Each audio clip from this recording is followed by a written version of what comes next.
KZMB All Zombie Radio.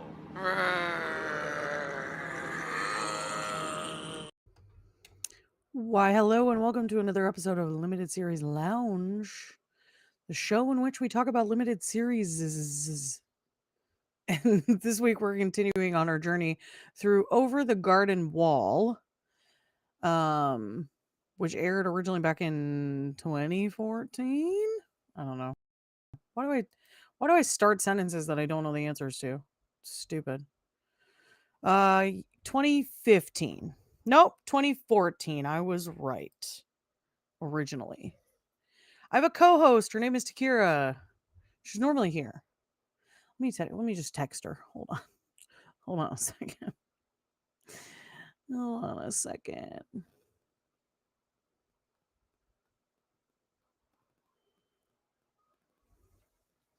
Okay. We'll see if she's busy or asleep. Or maybe she'll show up. I don't know. Anyway, while you're here, why don't you just go ahead and hit that like button? I almost said hit that subscribe button, but like I don't even really care all that much. Nobody watches this anyway, so don't worry about it. But if you could hit a like button, that would be helpful to me, to the algorithm. The algorithm. Yeah, I don't know. I don't know that she's going to show up. Probably should have messaged her earlier. I messaged her yesterday and she panicked and thought that it was time to go live yesterday. And I was like, no. You have time. Don't panic. All right. So, Over the Garden Wall, episode 8 was entitled Babes in the Wood and was written and storyboarded by Mark Bodner or Bodnar or Bodner or Bodnar. Jim Campbell and Burnt Yoon, and it aired November 6, 2014. Again, I've said this before, but this was a week-long 5-day run time. So each evening, Monday through Friday, each evening, 2 episodes aired back to back on Cartoon Network back in 2014. This was the second half of Thursday night's run. And so the Thursday night ratings were 1.19. So lower than middle of the season. Yeah, not the lowest. Not the lowest. Tied for Monday night's ratings. So fine. So they were fine, fine-ish.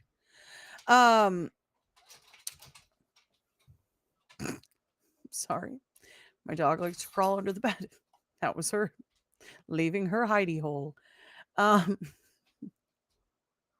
Please lay down. You're ridiculous. Okay, so Over the Garden Wall, Babes in the Wood.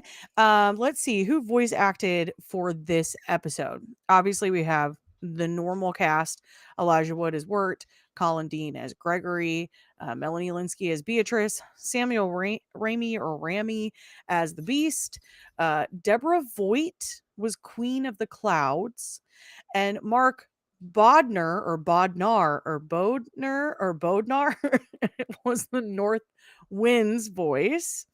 Fiona Bishop provided additional voices, as did Jenna Ortega and Judah Nelson. Now, this is on IMDb, so I'm not 100% sure. Jenna Ortega is a crazy pull for this, but maybe. I mean, she would have been young, but maybe. This episode reminds me a ton of old cartoons, which I've mentioned in previous episodes. This was largely inspired by cartoons from the 1930s, which makes sense because we've mentioned that one of the characters in a previous episode kind of looked like Betty Boop. And so this was kind of that same vibe, that same styling, including the switching to the smaller like camera lens focus, which was a little bit unusual. Okay, hold on one second. Sorry. Just my mother texting me. It's not at all Takeerah. It's just my mother. So yeah, so anyway, pretty cool. Um, probably the weirdest episode of the run. I don't know. I've watched it before, but like I do not remember a lot of this. I only remembered Enoch and the Beast. Really, the creepy aspects. That was really all I remember about it. All right. Each week we have been discussing and reading from a blog entitled Revisiting Fiction Overthinking Animation by who knows. If you wrote it, take credit or just say that you did. I don't know because I don't know who wrote it. But this person stopped running, like, keep updating content on their blog in 2022. And it looks like their goal was kind of during the year 2020 kind of to catch up on things that they hadn't watched before but had been on their like watch list. So they wrote about episode 8 and here is what they had to say about it. In episode 8 of Over the Garden Wall, Greg goes on a dream adventure and proves that he is indeed the better leader of this journey. This is the saddest episode so far. If I wasn't under the assumption that the show is going to end on a happy note, I'd be a lot angrier at Wirt. Pushing aside Greg's dream for a second. Excuse me. I'm so sorry. I tried so hard to hold that in. I feel like the moral of show, or at least what I got out of it, is not to wallow in despair. Ever since Beatrice's apparent betrayal, Wirt has been moping, for a lack of a better word. It seemed like he was getting over it by the end of last episode, and then he starts spouting some emo poetry at the beginning of this one. I can't be mad about it. I understand why Wirt is upset and feeling so hopeless. The show is very good at emotions. I understand his growing frustration with Greg, who has just been this annoying ball of upbeat energy. Sometimes when you're feeling like crap, you really don't want to be around upbeat people, lest they unintentionally make you feel worse. But at the same time, I'm angry that Wirt's moping sent Greg into the clutches of the beast. Although I think that angry is more out of an extreme amount of empathy with Wirt this entire episode because I've definitely shoved away younger family members in a similar manner out of sheer frustration with something that doesn't even really have much to do with them. There just happened to be a time. Felt terrible every time that happened, but those younger family members were still there when I cooled off. Just the thought of one of them being led away by a malevolent force fills me with nothing but terror. Wirt is going to be consumed by guilt this next episode. For whatever reason, I get the feeling that what got them lost in this mystical forest isn't Greg's fault. Maybe it's just the constant "you're the oldest, so you're responsible" thing that's been drilled into my head. But I feel like the fault lies more with Wirt, and he just doesn't want to admit it or doesn't realize it. Been going back and forth on whether or not this forest is a real place, and now I really don't think it is.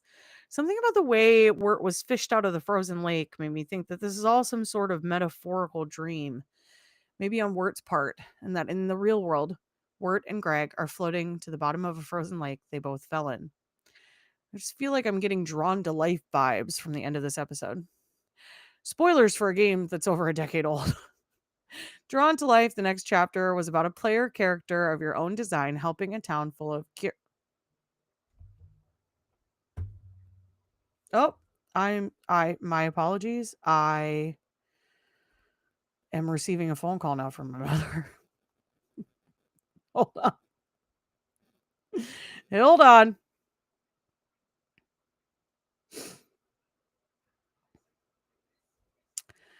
Okay. So sorry.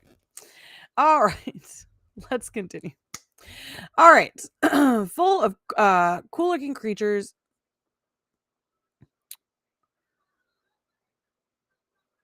Okay, I am unsure what this sentence is trying to say. It's not written correctly, so I apologize. Drawn to Life, the next chapter was about a player character of your own design helping a town full of something looking creatures and preventing their world from losing its color. In the end, it's revealed that this is all in the mind of a comatose child. You see where I'm going with this, right? Dark and depressing theories aside, I loved Greg's dreamland adventure in Cloud City. It was absolutely horrifying in the beginning, but as soon as the love letters to early 20th century animation started rolling in, I was all for it. The limited animation with the repetitive movements of some of the characters, if they move at all at all times, I'm sorry, at all at times, repeating background during the chase, and not actually seeing how Greg bottles the North Wind are all very early 20th century cartoons. The irises focusing in on certain characters, that's what I was talking about, that like single like lens focus that they kept doing, to draw attention to them is something silent movies would sometimes do. Heck, the way Greg gets to Cloud City, running on his bed through the sky, reminds me of Little Nemo. It's just a great scene overall. I especially love the songs that play when the North Wind, who I'm pretty sure is supposed to be Boreas from Greek mythology, enters. Also, I finally get my Glinda the Good Witch. Yeah, the Queen of the Clouds plays it incredibly straight by genuinely being a good character and by giving Greg his wish. Oh man, that wish. But by this point, I just want something good to happen. Of course, I don't even get that. Greg trading his life for words to the beast is both incredibly sad and incredibly thought provoking, though probably not in the way you think. If the boys really did fall into a frozen lake in real life, then I feel like Greg did or has done something, assuming. Just going to throw that over there. Assuming that the real world is still marching on while all this happens inside Wirt's head.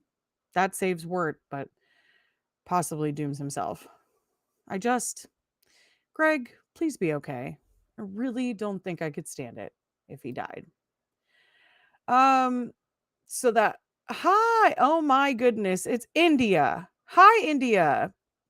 I'm glad you're here. Thank you for being here. This is the first of 2 streams today, and this one will end early. This one will end at like 7:30, and then the second one I'll jump on for at 8. I'll take a little break in between. Um, if we can even make it to 7:30. These episodes are only 8 minutes long, so it's like going over 8 minutes talking about it is kind of crazy, but we've been able to make it work. Okay, so that is our article for this week. You know what? Let's take a look at this. Hold on one second. Okay. And I'll go ahead and give you the synopsis as well. The brothers and Greg's frog sail down a lake where they hear the beast singing, and Greg remains hopeful while Wirt has given up. They reach land and sleep under a tree for the night. Greg has a dream of an angelic cloud city where he is welcomed by its residents. The festivities are cut short when the North Wind is released accidentally and starts destroying the city, but Greg manages to defeat it. The Queen of the Clouds appears to Greg, allowing him one wish as a reward. He wishes to find his way home, but the Queen informs him that Wirt, who is now covered in Edelwood branches, has already been claimed by the beast and cannot return with him. Greg instead wishes to take Wirt's place and leaves with the beast. Wirt awakens and chases after him, but falls through the ice and nearly drowns before being saved by a fishing net and Beatrice. All right. So,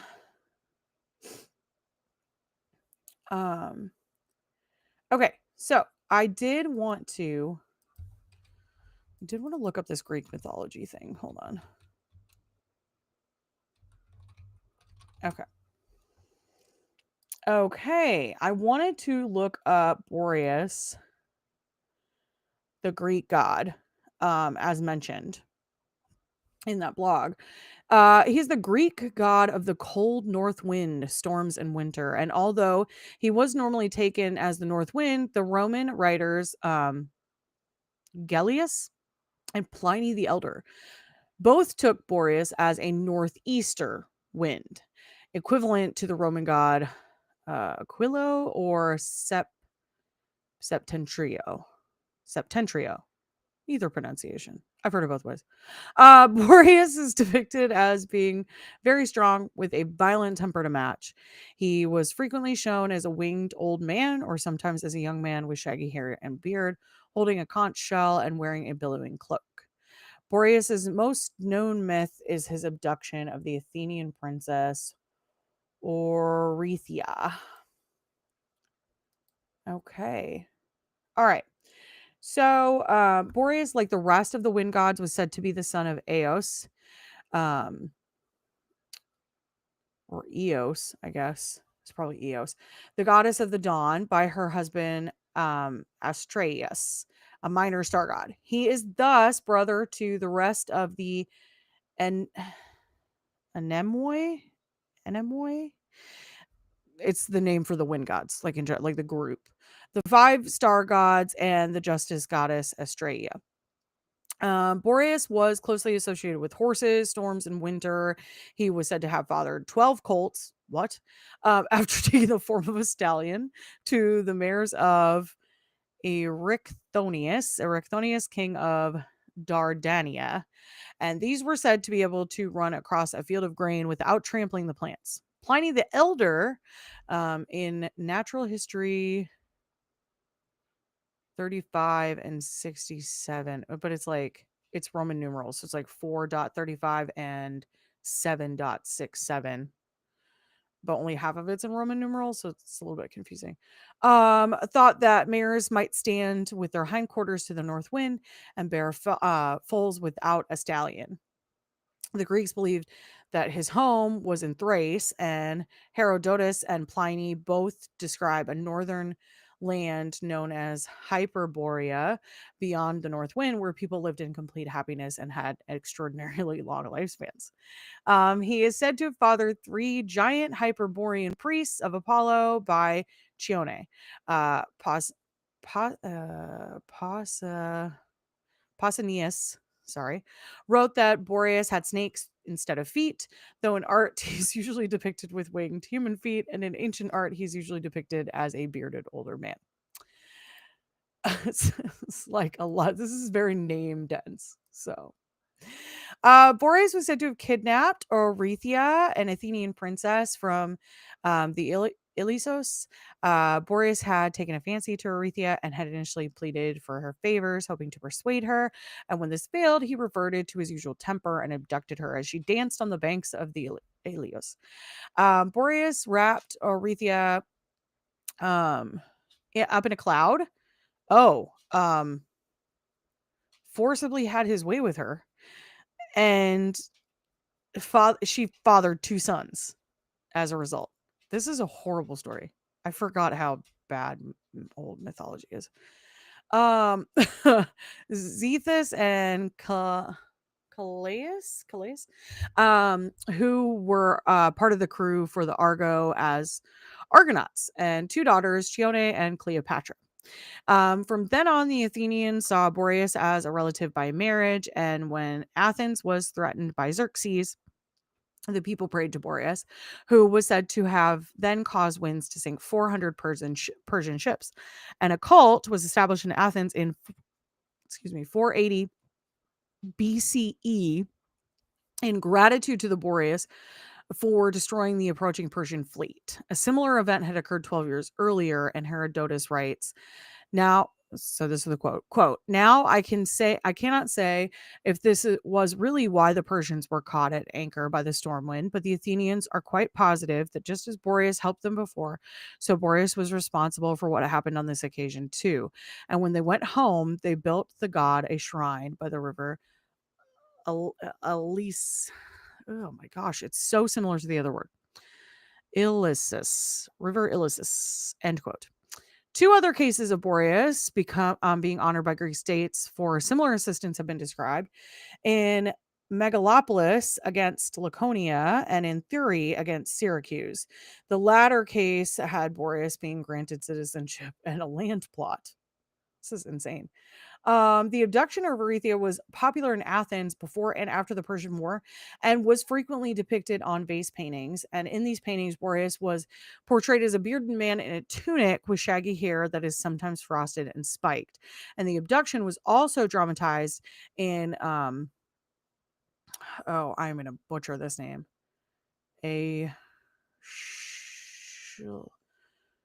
Shylus. Nope. Ishylus? Nope, that is not. I can't say it. Lost Play Aretha. That is, yeah, I'm just gonna spell it. It's AESCHYLUS. Good luck with that. Hi, Irish 5150. Is that Marcus? It's the same photo. Why are your like actual ats showing up? This is crazy. Normally your names show up. Anyway, and he says, I used to like reading about Greek mythology when I was younger and taking history classes, but after reading it, I realized it was dramatic AF. But now I'm still interested in other stories. I took Greek mythology in middle school as like an elective. Hi, Marcus. I'm sorry your like ads are showing up instead of your names. It's a little bit weird. Um yeah, so I took a class in middle school as an elective, and I really enjoyed it because I think it's very fascinating, the mythology, and it was Greek mythology in particular. That was the mythology I learned. I didn't learn like the Roman names for a lot of it. I know, it's super weird that your ads are showing. It's fine. I'm glad I can see your profile pic so I know who you are.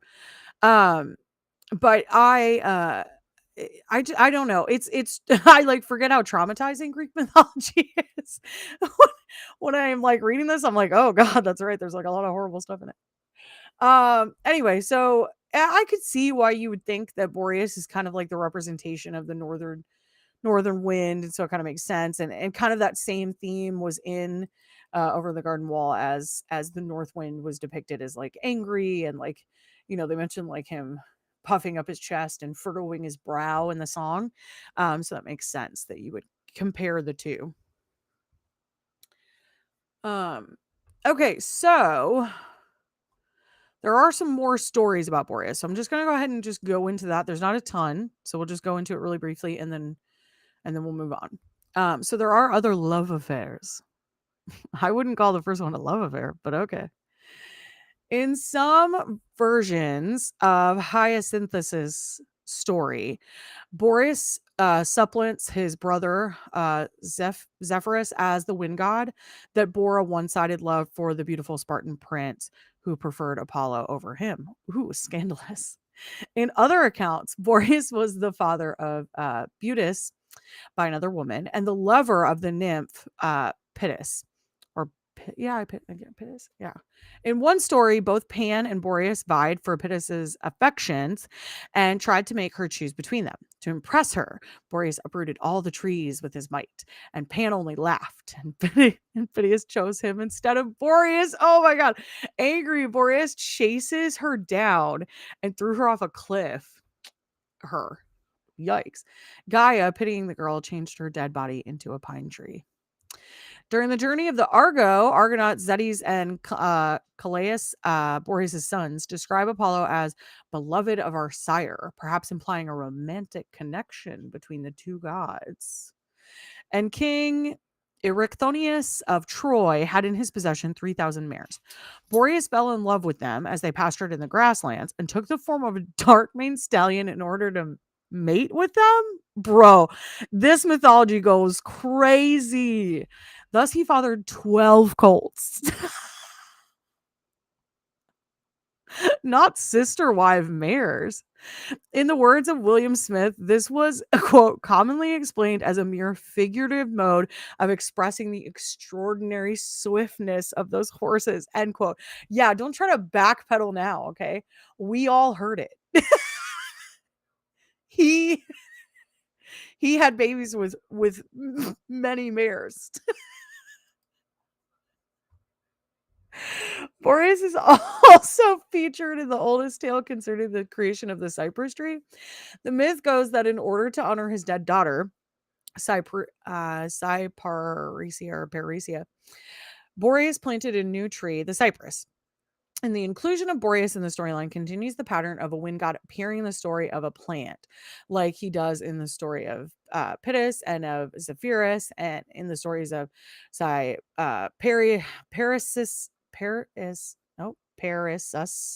and Hyacinthus. And when the goddess Leto, or Leto, pregnant with Artemis and Apollo, was due, Boreas was ordered by Zeus to bring her to Poseidon, who in turn led to the island of Ogia, Agi, Og,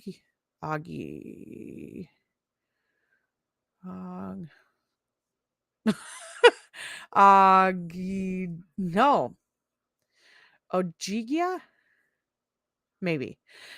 Where I cannot spend more time trying to pronounce it. Oh my god. Where she could give birth to the twins, that Zeus's wife Hera had ordered all places and lands to shun her. In an Aesop fable, which is fun, Boreas and his uncle Helios, the sun god, or Helios, the sun god, argued about which one between them was the strongest god. They agreed that whoever was able to make a passing traveler remove his cloak would be declared the winner. Boreas was the one to try his luck first, but no matter how hard he blew, he could not remove the man's cloak, and instead making him wrap his cloak around himself even tighter. Helios shone bright then, and the traveler, overcome with the heat, removed his cloak, giving him the victory, the moral being that persuasion is better than force. Oh, I really love that. That's a great fable. Aesop fables are so cool. And Zeus is trash. He is absolutely trash. He's the worst. Boreas was also blessed Musasius with the gift of flight. And when Sirius, the dog star, began to burn hot after he could not have his beloved Opora, a minor goddess connected to the harvest, Boreas dealt with the intense heat by ordering his sons to deliver Opora to Sirius while he cooled the earth down with a blast of cold wind. The Roman equivalent of Boreas is Achio or Achilo, otherwise known as Septentrio. And he's associated with the north wind and also winter. It's like the cold wind. The poet Virgil wrote, now had the sun rolled through the years full circle, and the waves were rough with icy winter's northern gales. So that's his reference, I guess. For the wind, which came directly from the north, the Romans sometimes used the name Septentrio, which refers to the septum stars of the Plough or Big Dipper constellation. The Septentrio gave rise to the pre-modern compass. So that's kind of cool. Anyway, it's kind of an interesting little tale here about Boreas, the wind god. Okay, so we're going to kind of wrap this up, and we will take a break. So we'll leave this live and we will head on over to a live starting at 8 p.m. Entitled The Evidence Board. That will also be on my channel. So you'll have to go back to my channel to find that. We're going to talk about high potential episode. I don't remember. 5, 6. I don't remember. Anyway, we're in the season. Okay. We're going to talk about the next episode that just came out on Tuesday. Next week, we have 2 of these episodes left to cover. So we just have 2 of these limited series lounge episodes remaining. Friday night, the next 2 Fridays at 7 p.m. Eastern Standard Time, we will go live to talk about the last 2 episodes of Over the Garden Wall. After that, the evidence board will slide. So the first week in November, that first Friday in November, the evidence board will slide into the 7 p.m. Slot, and we will be done with Limited Series Lounge until next summer. All right. This next week's episode is entitled Into the Unknown. And that aired on November 7th in 2014. And we will talk about it next week at 7 p.m. Eastern Standard Time here at my channel. If you're interested in showing up, please go ahead and subscribe or like this video so you can see more content like this. If you can even call this content at this point. And yes, and we will, India, I hope to see you at 8 because I'm excited about the episode. It was a really good one. And so we will talk about high potential at 8 o'clock, and I am wrapping this up, and I will see you guys next week at the same time to talk about episode 9 of Over the Garden Wall. We are almost at the end, and so the mysteries will soon be uncovered. All right, you guys. Thank you for being here, Marcus. Thank you for being here, India. Thank you for being here. Whoever else was here, thank you. You were here. I could see you were here. So thank you. I appreciate it. And I will see you guys next week. Oh, and maybe in 30 minutes. It's up to you. Okay.